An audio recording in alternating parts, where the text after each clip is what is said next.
तो बोले कि प्रभु मैं हारे हुए की तरफ से लड़ूंगा। अब हार कौन रहे थे, पांडव की कौरव?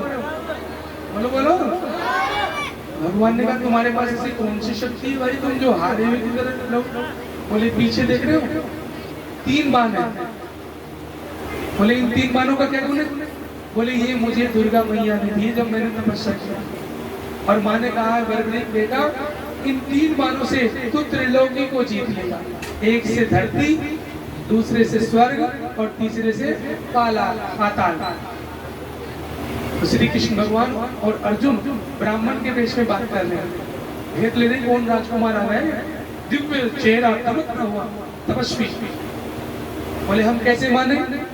बोले कि प्रभु बता दो, आप ही परीक्षा ले। तो भगवान पीपल के नीचे खड़े थे। बोले अगर तेरे बाण में शक्ति है तो सारे पीपल के पत्ते को टच हल्का हल्का छिरा इसमें सुराख कर दिया तो हम मान लेंगे कि तो त्रिलोकी विजय कर दिया। तो उन्होंने माँ भगवती का स्मरण किया, मंत्र बोला सर्व मंगल मांगल्ये शिवे सर्वार्थ साधिके शरण्ये त्र्यंबके गौरी माँ नारायणी। छोड़ दिया बाण। तो वो बाण अनंत रूप होकर के सारे पत्तों को छेदन कर दिया और फिर वो एक होकर के भगवान के पैरों के पास घूमने लगा। तो उस राजकुमार ने कहा हे ब्राह्मण देवता अपना पैर हटाओ, जरूर आपके पैर के नीचे एक पत्ता है। तो वो एक पत्ता था, वो भी पत्ता टच करके वो वापस तो नीर में आ गया। अब तो भगवान अर्जुन का मुंह देखे और अर्जुन भगवान को बोले अगर ये हारे हुए की तरफ लग गए तो भैया जीतना कठिन है। तो भगवान तो योगेश्वर है, भगवान सब कुछ करते हैं, सब कुछ भगवान का ही है। भगवान ने कहा हमें कुछ दान दोगे? बोले प्रभु आप दान मांगी तो आपको मांगने में देर होगी और मुझे देने में देर। देखो देने की कितनी महिमा है। जो कंजूस है ना उन्हें कुछ नहीं मिलता, जो दाता है उन्हें सब कुछ मिल जाता है। भगवान ने ब्राह्मण बने, भगवान ने कहा तुम अपना शीश दान। ये सोच रहे कभी पंडित तो इतने कठोर नहीं होते। बोले आप पहले तो बताओ कि आप हो। श्री कृष्ण जी से कहा क्योंकि आपने ब्राह्मण का चोला पहना हुआ है, कोई भी ब्राह्मण किसी का सिर नहीं ले सकता, दयालु होते हैं। वो तो सुबह भी कोई भी ब्राह्मण उठेगा यजमान के लिए प्रार्थना करता है हमारे यजमान फले फले भैया। देखो भाइयों बुरा नहीं मानना, अगर कोई डॉक्टर बैठा हो, डॉक्टर का घर कब चलता है? जब कोई बीमार पड़े। बोलो बोलो हकीकत है कि नहीं? वकील का घर कब चलता है? जब किसी के सिर फूटे। बोलो राधे राधे। बुरा नहीं माने कोई वकील हो तो, लेकिन बात है तो है। लेकिन हम संतों भक्तों हमारे आचार्य ब्राह्मणों का घर कब चलता है? जब आपके यहाँ मंगल हो, किसी के यहाँ बेटा हो, किसी के यहाँ शादी हो। बताइए हम आपके सुख में शामिल होते हैं कि नहीं होते हैं? बोलो राधे राधे। तो इसलिए हम जहाँ भी रहेंगे, कहीं भी रहेंगे, साधु संत महात्मा ब्राह्मण लोग सबके लिए मंगल की कामना करते हैं, भैया सभी सुखी हो जाए। आप लोगों को घर बैठे लाभ मिल जाता है। तो उन्होंने श्री कृष्ण जी ने अपना रूप उतारा और श्री कृष्ण रूप प्रकट किया, चरणों में गिर गया बर्फरीक राजा और अपने नेत्रों के आंखों के आंसू से कन्हैया के चरण धो दिए। आज सुदामा जी की भी लीला ऐसी होगी। भगवान के भक्त ने चरण धो दिए, बोले स्वामी बस आपने शीशी मांगा, अरे अगर मेरी बोटी बोटी भी कटवा दो ना और आपके चरणों में चढ़ जाए तो भी मेरा उद्धार हो जाएगा। बोलो भक्त वत्सल भगवान की। और उन्होंने कहा कि तुम्हारी अंतिम इच्छा कोई हो तो बताओ। बोले प्रभु मैं तो युद्ध देखने के लिए आया था, चलो कोई बात नहीं मर जाएंगे। बोले नहीं, तुमने इतना बड़ा दान देने का निर्णय किया है, मैं श्री कृष्ण तुम्हें वरदान देता हूँ कि आज से तुम्हारा शीश मेरा रूप बन जाएगा। क्या बन जाएगा? मेरा रूप बन जाएगा। और जो भी कलयुग में तुम्हारे से कोई अपने मनोरथ करेगा वो सुखी होगा, प्राप्त करेगा। बोलो भक्त वत्सल भगवान की। तो ये भगवान ने प्रेरणा दी क्योंकि यहाँ पास में ही श्री खाटू श्याम जी का मंदिर का भूमि पूजन हुआ है, वो बनने वाला है। आप लोग जाया करना अपने आसपास के तीर्थों में, लेकिन पूर्ण रूप से भगवान श्री राधा कृष्ण के भक्त बनना। बोलो जय श्री कृष्णा। अपने सनातन धर्म के भक्त बनना। और कहीं शीश नहीं झुकाना। या तो भगवान, हम लोग बरपरीत जी की, खाटू श्याम जी की पूजा किस रूप में करते हैं? बोले भगवान और भक्त के रूप। बोलो जय श्री कृष्ण। तो मूल कहां से धारा चली? श्री कृष्ण भगवान ने आशीर्वाद दिया।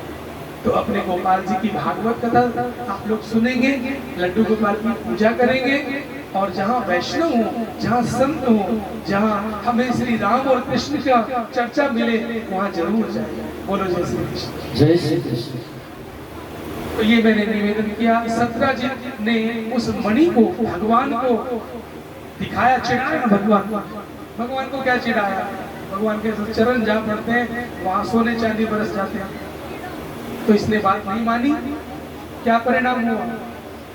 इसका भाई जो था प्रसेन, नाम याद रखना, तो ये कथा तुम्हें सोचनी है, कभी ना कभी कलंक लग सकता है। भाई ये दुनिया है, संसार है, यहाँ किसी को नहीं छोड़ा जाता। हाँ, जितने ईमानदार होते हैं उनको उतना ही रगड़ा जाता है, लेकिन वो संकट से उभर जाते हैं। किसके बल पे? हाथ रख बोलो श्री कृष्ण गोविंद हरे मुरारी हे नाथ नारायण वासुदेवा। तो प्रसेन है, प्रसेन ने अपने भैया की लाई हुई सूर्य नारायण की प्रसादी माला पहन ली और जंगल में चला गया। जंगल में शेर ने उसे फाड़ डाला।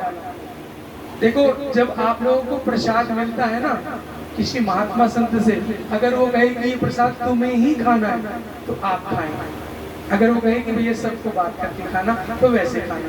तो वो मणि किसकी थी? सत्यजित की। लेकिन चुरा के कौन ले गया? कृपा तो उस पे होनी थी, चोरी पे थोड़ी कृपा होगी। तो शेर उसे फाड़ खा गया।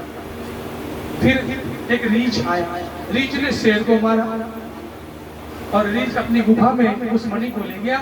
उसकी एक बेटी थी, उस बेटी को वो खिलौना बना के दे दिया। अब इधर द्वारका में हल्ला मच गया।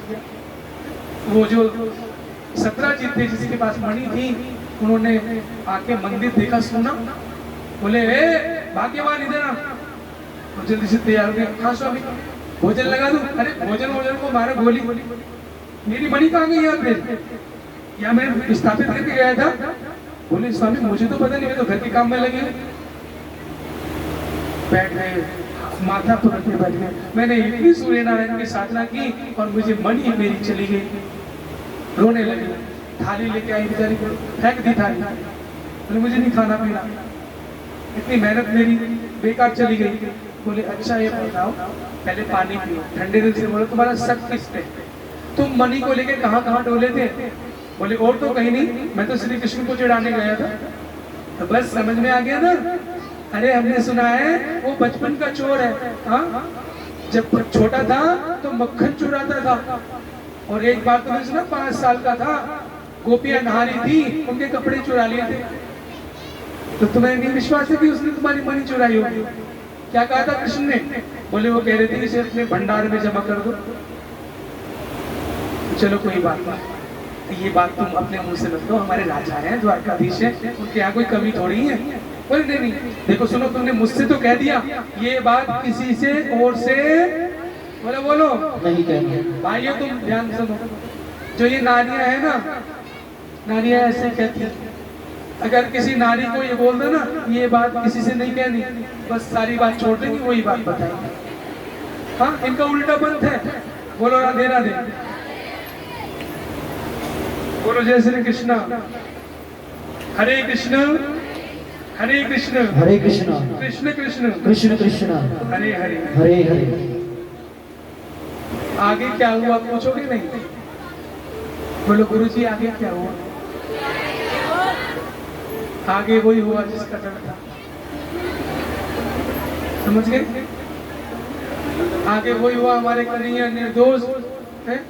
बचपन तो में तो ऐसी खेल खेल में वो माखन ही तो चुराते, किसी का पैसा थोड़ी चुराते थे भैया। अगर कोई एक बार गलती करे ना तो गांव वाले उसे पकड़े बार बार। तो हो गया, हल्ला मच गया द्वारका में। बोले द्वारकाधीश चोर है, द्वारकाधीश चोर है। आधे जो भगवान के भक्त थे वो तो हो गए भगवान के पाले में। आप किसके पाले में रहोगे? भगवान के पाले में हो। जो भगवान के पाले में, हाथ रख बोलो जय श्री कृष्ण। जय श्री कृष्ण। ये बगरा वाले तो सारे कन्हैया के पाले में चले गए, लेकिन वहां ऐसा नहीं था, वहां दो गुट बन गए। आधे तो बोले थे चोर है, पक्को चोर है, यानी दही चुराई, दूध चुरायो, यानी माखन चुरायो, यानी गोपियों के वस्त्र चुराए, तो भैया मणि चुरा ले तो क्या बड़ी बात। अब ये बात धीरे धीरे धीरे, जैसे राम जी की लीला में सीता मैया को बदनाम करने की धोबी की बात धीरे धीरे धीरे सारी अयोध्या में फैल गई थी, है वहां भी बदनामी हुई और यहाँ भी बदनामी हुई। एक मुंह लटका करके द्वार पर आया, बोले महाराज क्षमा करना, आज प्रजा में आपकी बदनामी हो रही है।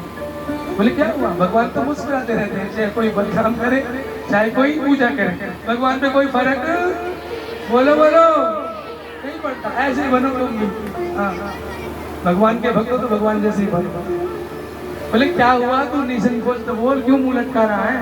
बोले प्रभु आपको प्रजा चोर बता रही, आपने जो 17 चित की मणि है वो चुराई क्या? बोले नहीं भैया हमने तो किसी की मणि नहीं चुराई। तो देखो भगवान को भी गुरुदेव की जरूरत पड़ती है। आप लोग जो गुरु का आदर कर रहे हो ना, इतने सारे काम छोड़ करके आ रहे हो, गुरु जी आ गए कथा सुनाने, तो गुरु की महिमा कितनी है बता दूं मैं आपको। बोलो 3 लोक 9 खंड में, बोलिए गुरु से बड़ा न कोई, न कोई करता कुछ न कर सके, करता कुछ न कर सके, गुरु करे सो हो, गुरु करे सो हो। मेरे भगवान अपने गुरु के पास गए और कहा गुरुदेव ये प्रजा में क्या हल्ला मच गया, हमने तो किसी का चोरी नहीं की, यहाँ द्वारका में बचपन में भले ही माखन चुराए हो। तो गुरु जी ध्यान लगा के देखते हैं कहाँ कमी है। तो गुरु जी ने ध्यान दिया, बोले कन्हैया अभी जो भादों की चौथ निकली थी उस रात को तुम कहाँ थे? बोले मैं तो छत पे था महल के। तो महल में तुमने आकाश को देखा था? बोले हाँ। आकाश में क्या देखा? बोले चंदा को देखा। बोलो जय श्री कृष्णा। तो भगवान पे भी चंदा का असर पड़ गया। तो बोले कोई बात नहीं, अब तुम अपने ऊपर झूठे कलंक को उतारो, क्योंकि अत्याचार करना तो पाप है और अत्याचार सहना भी कितना गुना? डबल गुना। इसलिए किसी का अत्याचार नहीं सहेंगे भैया हम लोग। अब हिंदू जाग गए, बोलो धर्म की अधर्म का प्राणियों में सद्भावना, विश्व का कल्याण, बोलो हर हर महादेव। तो भगवान कुछ भक्तों को जो भगवान के पाले में थे बोले चलो भैया हमारे पे कलंक लग गया है, भगवान उन्हें लेके गए।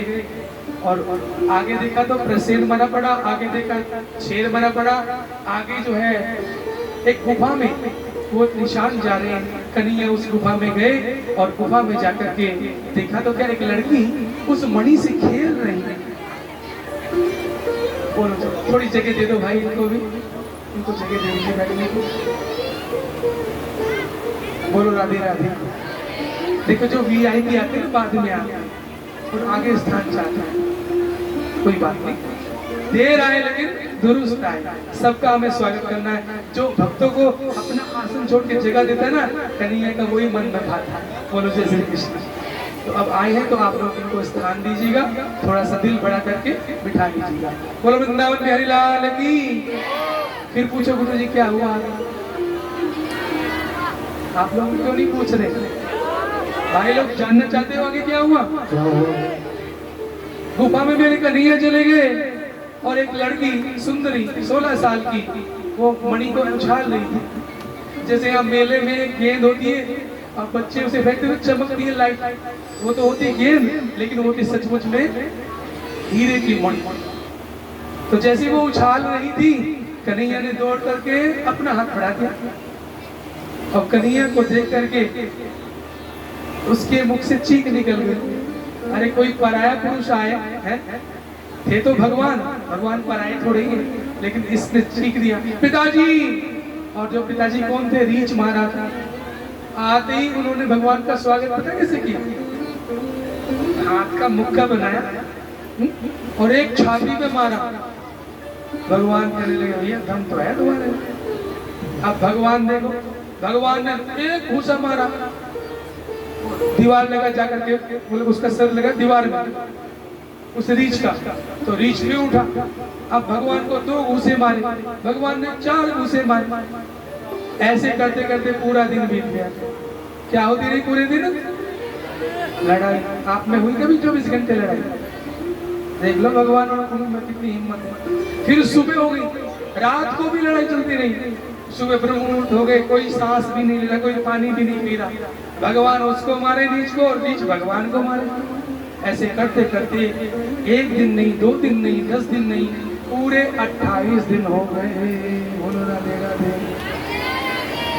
और 28 दिन में मेरे गोपाल ने उस रीछ की हड्डी हड्डी चटका। अब उस रीछ को हुआ कि भैया ये कोई साधारण बच्चा नहीं है, क्योंकि वो रीछ कौन थे? वो राम जी के अवतार के जामवंत जी थे। बोलो जय श्री राम। जय श्री राम। चरणों में गिर गए और रो करके कहने लगे, हे युवक, तू कौन है? त्रिलोकी में मुझे कोई हरा नहीं सकता, मैं जामवंत हूं। अपना परिचय दो। बोले तुमको क्या लगता है? कन्हैया तो टेढ़े हैं ना, ऐसे बोलते।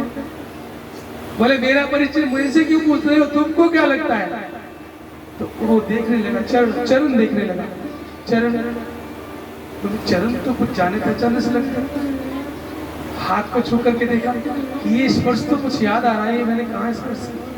फिर ऊपर वक्षस्थल को, चौड़ी छाती, और धीरे धीरे जब मुखारविंद को देखा और मुख में भी नैन से नैन मिल गए, तब तो कहने लगे तुम तो मेरे राम जी हो, मेरे त्रेता के राम हो। और भगवान ने कन्हैया रूप अदृश्य करके धनुषधारी लेकर के अपना रूप धारण कर लिया। बोलो सियावर रामचंद्र की जय। राम कृष्ण दो एक है, सब बोलो। राम कृष्ण दो एक है, अंतर नहीं निमेष, अंतर नहीं निमेष। और इनके नैन गंभीर हैं, इनके नैन गंभीर है। समझ गए ना? इनके माने राम जी के नैन गंभीर है, और इनके चपल विशेष। इनके चपल विशेष। तो राम जी के नेत्रों में गंभीरता है और श्री कृष्ण के नेत्रों में चंचलता है। बोलो राधे राधे। तो आज चरणों में प्रभु आप पहले ही बता देते। बोले बताने का टाइम दिया तूने? आते तो छाती में मुक्का मार दिया हमारे। कोई पानी, ठंडा पानी, चाय पानी पूछा कुछ हमको? स्वागत कैसे किया भगवान का? क्योंकि भाई बेटी की, और जो है बेटी का खतरा था, है? हर पिता को ऐसा करना चाहिए। अगर किसी, हर भाई को ऐसा करना चाहिए। अगर किसी की बहन पे, बेटी पे कोई संकट है तो वो कोई इंट्रोडक्शन थोड़ी लेगा। तो उन्होंने अपना कर्तव्य पूरा किया, गलती किसी की नहीं है। बोले प्रभु आना कैसे हुआ? बोले जो हाथ में मणि ले रही है ना तुम्हारी लड़की, इसने मेरे ऊपर कलंक लगा दिया है। लेके तो कोई और आया, चोर हम बन गए। क्या मुझे ये मणि मिल सकती है? बोले प्रभु आने में देर कर दिया। बोले मैं समझा नहीं। बोले हिंदू धर्म में, अच्छा ये बताओ किस किस की बेटी है? किसकी की प्यारी लाडली बेटी है? हाथ उठाओ। ये सब बेटी वाले धनवान बच्चे। कहते हैं बेटा तो भाग्य से होता है।